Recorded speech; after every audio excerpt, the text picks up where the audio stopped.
bem-vindos aqui no canal Assunto do Dia.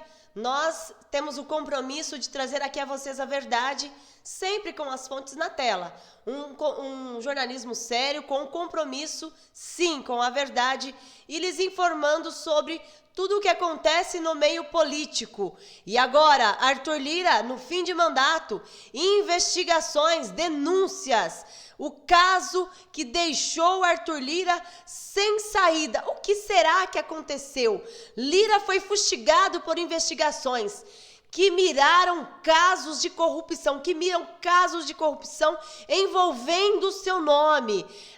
Vocês sabem que ele, a partir de amanhã, já não será mais o presidente da Câmara dos Deputados. Você vai entender o que está acontecendo. Será que Arthur Lira caiu novamente na mira da Polícia Federal? Venha comigo entender, deixa o like, compartilhe, se inscreva e ative o sininho para ser notificado todos os dias.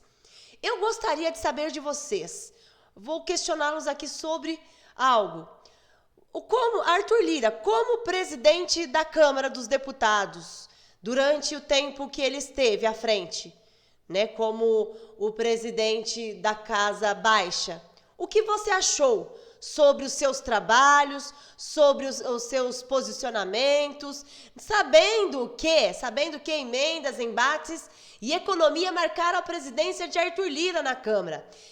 Prestes a deixar o comando da Casa Baixa, em 1º de fevereiro de 2025, o deputado Arthur Lira exerceu o poder com mão de ferro. O que você achou? Você concordou com as atitudes de Arthur Lira? Que ponto você concorda? Que ponto você não concorda? O que você acha? Me deixe, por gentileza, aí o seu comentário e deixe o like também, compartilhe e se inscreva aqui no canal. Bem, a fonte é do Poder 360.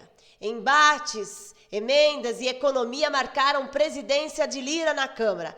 Quem não viu, né, quantas das vezes Arthur Lira, ele fez barganhas com o Executivo, mostrou ao Poder Judiciário que ele tinha aí o poder também, como o Judiciário, muitas das vezes demonstrou que podia interferir. Ele foi, vamos dizer assim, que muitas das vezes, não tirando aqui falando que ele foi o melhor, mas muitas das vezes ele acabou fazendo coisas muito mais relevantes do que o Rodrigo Pacheco, que tinha tudo para ser um bom presidente do Senado, porque até hoje eu não soube de nenhuma informação onde a Polícia Federal faz buscas e investigações com respeito a Rodrigo Pacheco, ao contrário do que poderá sucedê-lo, né?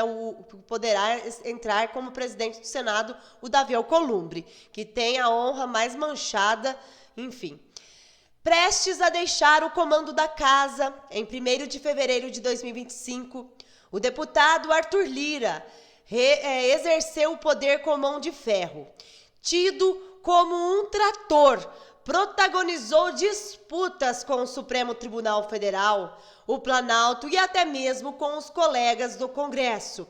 Fez seu sucessor Hugo Mota e capitaneou a articulação da reforma econômica mais importante do país desde o Plano Real, o novo regime tributário, cujas regras de transição passarão a valer a partir de 2026. Esta foi mais uma troca que ele fez com o governo, a troca de emendas e a troca de cargos, né? Olha a magnitude que foi aí o presidente da Câmara. Logo que assumiu em 2021, Lira mais do que triplicou o valor das emendas de relator. Que coisa, né? Conhecidas como orçamento secreto no governo de Jair Bolsonaro. Depois não passou mais a ser secreto. Enfraqueceu o poder de barganha do Executivo ao colocar nas mãos dos congressistas o direito de decidir o destino de bilhões de reais. Começava ali uma batalha institucional que atingiu o ápice no final de 2024, quando o ministro do Supremo Tribunal Federal, Flávio Dino, resolveu mostrar o seu trabalho. Impôs uma derrota ao atual presidente da Câmara ao suspender os repasses das verbas. O que aconteceu? Arthur Lira foi lá, desengavetou a PEC anti-STF, a PEC também de decisões monocráticas, que foi, inclusive, passado lá no Senado Federal, porque o Rodrigo Pacheco, por uma vez diante na presidência do Senado, ele fez algo, vamos dizer, correto, mas parece que tudo foi um combinado, né? Eu passo no Senado e você trava na Câmara. Foi o que Arthur Lira fez. Mas quando ele viu as emendas impôs uma derrota, quando o Flávio Dino impôs a derrota dos repasses das verbas, ele foi lá e colocou para ser votado na CCJ. Passou, mas está parada lá no plenário para ser votada no plenário. Também durante os seus mandatos, Lira foi fustigado por investigações que miraram casos de corrupção envolvendo o seu nome. O mais emblemático foi os dos kits de robótica, lembram? Cujas provas foram todas anuladas, pasmem, pelo ministro decano Gilmar Mendes, que muitas das vezes estava ali, de conversinha com Arthur Lira. Em agosto de 2023, isso aconteceu. Além disso, em 2015, a Suprema Corte já havia absolvido da acusação de violência doméstica contra a ex-mulher Julierne Lins. Lembra deste caso? Foi muito comentado nas redes sociais, inclusive ela usou aí num tempo, foi usado pela imprensa em um momento em que Arthur Lira fazia aí os seus negócios com o governo, com o executivo. Agora o deputado volta para o chão de fábrica, como costuma dizer, sem tinta na caneta, mas ainda com bastante influência. Tentará subir o degrau da Casa Alta nas próximas eleições. Em 2026, deu provas nas eleições municipais de 2024 que o seu poder nos principais colégios eleitorais de Alagoas, Maceió, Rio Largo e etc., rivaliza e até supera, como na capital do estado, o do seu principal adversário regional, o senador Renan Calheiros, que, diga-se de passagem, é outro, bem muito pior que o Arthur Lira, né? Então, pessoal, é isso daí, né?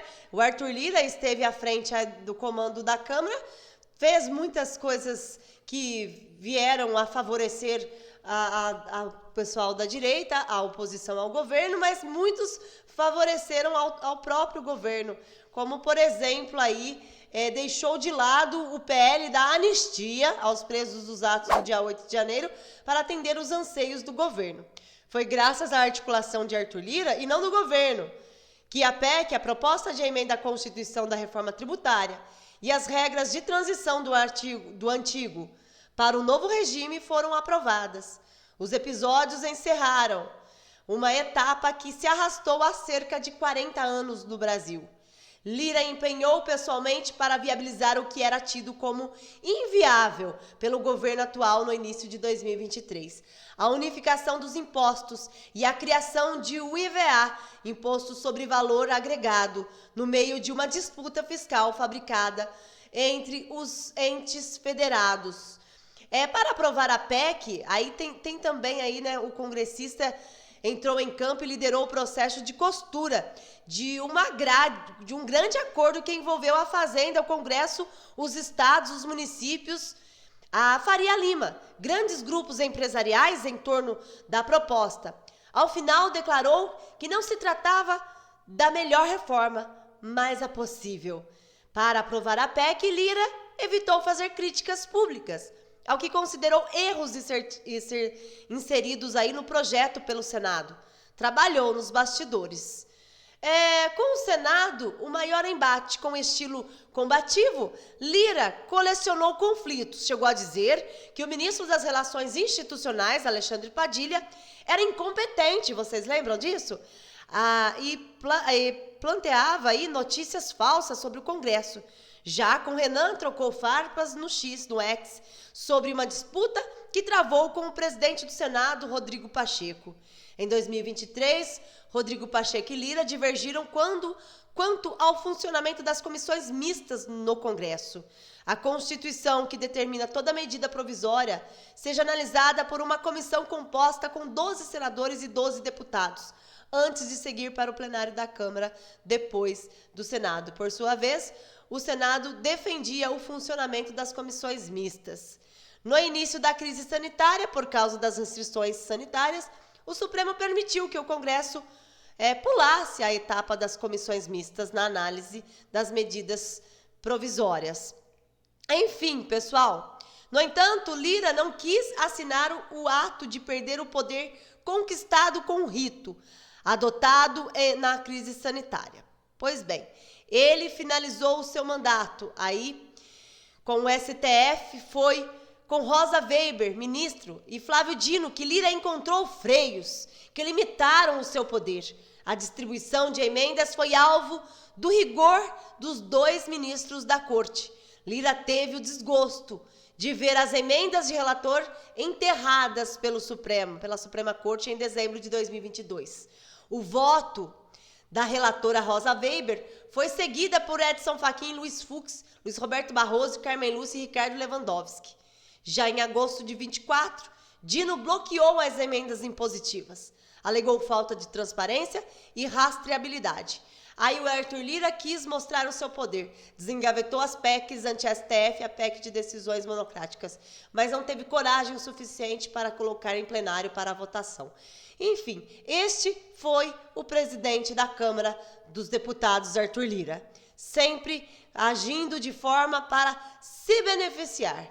Eu agradeço a todos, obrigado por estar aqui conosco, deixe o like, o seu comentário, compartilhe, se inscreva e ative o sininho para ser notificado todos os dias. Que Deus abençoe e até o próximo vídeo.